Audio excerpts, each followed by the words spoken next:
6 months after startup, our hopes for manufacturing air inflatables had been deflated, and we had spent our total capital of $26,000.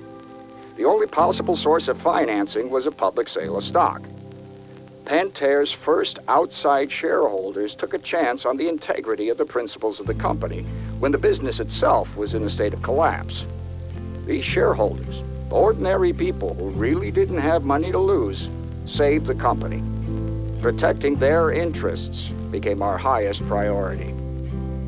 The founders of the company tried a number of different industries. They didn't know what was around the corner for those industries, but they did know how they wanted to run the company. They took that and created a code of business conduct that we know today as Win Right. Those Win Right values, there's 6 of them, are the threads that are woven into the fabric of how we run the company today. Combined with our purpose, these values represent the core of the Pentair we have today and the Pentair we're building for the future. Well, the Code of Business Conduct basically described how Murray and I felt about the business and what we thought the principles were that you had to have in a company to do a good job.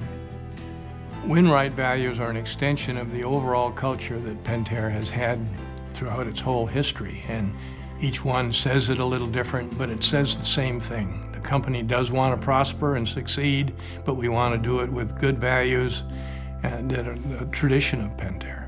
For 50 years, the deep dedication to what's right and how business should operate has come to life in many ways inside of Pentair. And it's particularly evident in our purpose as we try to improve the quality of people's lives all around the world every day. It starts with an openness and honesty and a directness that people can identify with and know that you're telling them the truth about what you're doing, but also maintaining high standards. Absolute honesty, I would say, was the most important part of it. And I think most people would agree with that because that's where we turned out to be identified as.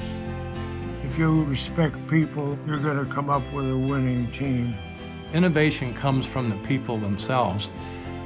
If I depended on myself to think up all the new ideas, we wouldn't get very far. So you have to create that atmosphere that ideas will be respected. I used to like to go to various businesses and we'd have meetings and I'd speak to the people about safety and about our culture and the way we did things. And I always felt good at the response I'd get.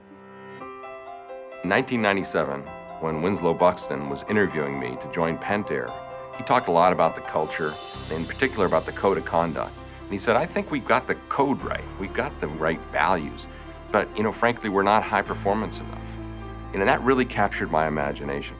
So this notion of high performance together with a heart was something that really inspired me and attracted me to come to the Pentair. Why not be part of that?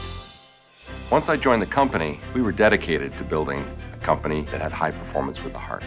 So we rededicated ourselves to the values, which we call Win Right today. And then we said, how are we going to address the performance side? How are we going to build high performance? And so we began the journey to build great operating practices. That became PIMS, and the foundation of PIMS, of course, is Lean Enterprise. We also paid attention to how do we take the Win Right values and make them more real for everybody. And in particular, applying them through the foundation to things like Project Safe Water was extraordinarily rewarding. I'm keenly aware that without all of our people, without all of you, our values would just be words on a paper. We do have great people, and it was people that our founders recognized were important. So as we celebrate 5 decades of growth, I'm extremely proud of what we've accomplished, and I'm very excited about what the next 5 decades holds for Pentair.